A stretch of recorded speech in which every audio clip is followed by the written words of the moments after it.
வணக்கம். இன்றைக்கி நம்ம பார்க்க போகிற ரெசிபி இட்லிக்கு வெங்காயம் பூண்டு சேர்க்காம ரொம்ப டேஸ்டியான சட்னி ரெசிபி தான் பார்க்க போகிறோம்.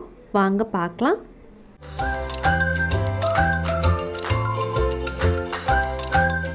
இந்த சட்னி செய்கிறதுக்கு நமக்கு முதல்ல தக்காளி தேவை.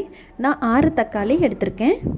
இதை நல்லா வாஷ் பண்ணதுக்கப்புறம் நம்ம இதை தண்ணியில் நல்லா வேக வைக்கணும்.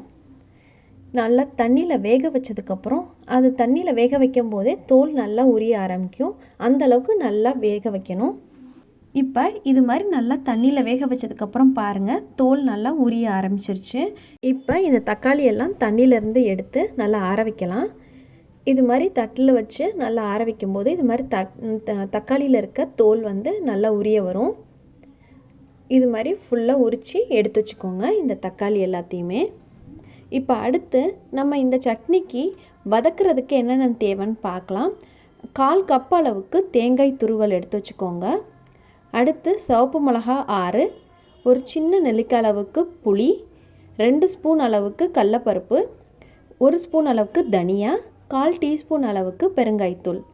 இப்போ இது எல்லாத்தையும் நம்ம கடாயில் ரோஸ்ட் பண்ண ஆரம்பிக்கலாம். கடாய் சூடு பண்ணிக்கோங்க.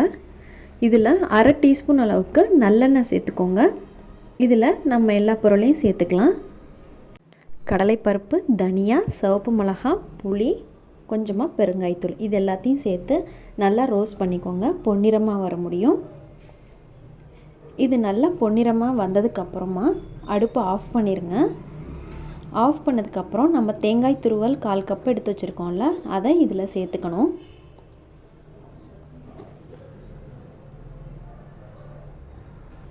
இப்போ பாருங்கள், பொன்னிறமாக நல்லா ரோஸ்ட் பண்ணியாச்சு. இப்போ நம்ம எடுத்து வச்சுருக்க தேங்காய் துருவலையும் சேர்த்துக்கோங்க. தேங்காய் துருவல் சேர்க்குறதுக்கு முன்னாடி ஸ்டவ் ஆஃப் பண்ணிடுங்க.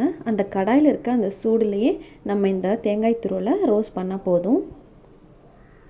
இப்போ பாருங்கள், நம்ம தோலெல்லாம் உரித்து வச்சுருக்க தக்காளியை இது மாதிரி பீஸாக கட் பண்ணி வச்சுக்கோங்க. இப்போ மிக்சியில் நம்ம ரோஸ்ட் பண்ணது எல்லாத்தையும் சேர்த்துட்டு இதிலையே நம்ம இந்த சட்னிக்கு தேவையான அளவு உப்பு சேர்த்துக்கோங்க. இப்போ இந்த மிக்ஸி ஜார்லையே நம்ம கட் பண்ணி இந்த வேக வச்சு கட் பண்ணி வச்சுருக்க தக்காளியும் இதில் சேர்த்துக்கலாம். தண்ணி சேர்க்க வேணாம். நம்ம தக்காளி தேவையான அளவு தண்ணி பதம் தரும். அதனால் தண்ணி சேர்க்காமல் நல்லா நைஸாக அரைச்சிக்கோங்க. உங்களுக்கு தக்காளி அந்தளவுக்கு தண்ணி பதம் வரலைன்னா கொஞ்சமாக தண்ணி சேர்த்து நல்லா மிக்ஸ் பண்ணி அரைச்சிக்கோங்க. ரொம்ப டேஸ்டியான, ரொம்ப சுலபமான இட்லிக்கு இந்த சட்னி ரொம்ப டேஸ்டியாக இருக்கும். நீங்களும் இது மாதிரி செஞ்சு பாருங்கள். இப்போ கடைசியாக நம்ம தாளிக்கிறதுக்கு நல்லெண்ணெயை சேர்த்துக்கோங்க.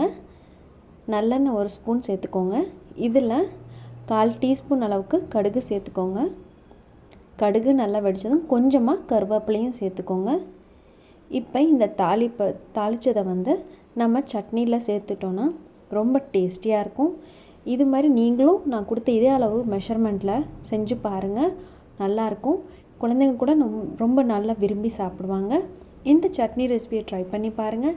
நம்ம சேனலில் இருக்க மற்ற இட்லி சைட் டிஷ் ரெசிபீஸோட வீடியோவோட லிங்க்கையும் நான் டிஸ்கிரிப்ஷனில் ஷேர் பண்ணுறேன். அதையும் நீங்கள் ட்ரை பண்ணி பாருங்கள். இந்த ரெசிபியை ட்ரை பண்ணி பார்த்துட்டு பிடிச்சிருந்தா லைக் பண்ணுங்கள், ஃப்ரெண்ட்ஸ்க்கு ஷேர் பண்ணுங்கள். இது நம்ம சேனலை சப்ஸ்கிரைப் பண்ணாதவங்களா இருந்தால் மறக்காமல் சப்ஸ்கிரைப் பண்ணுங்கள். வீடியோ பார்த்ததுக்கு ரொம்ப நன்றி.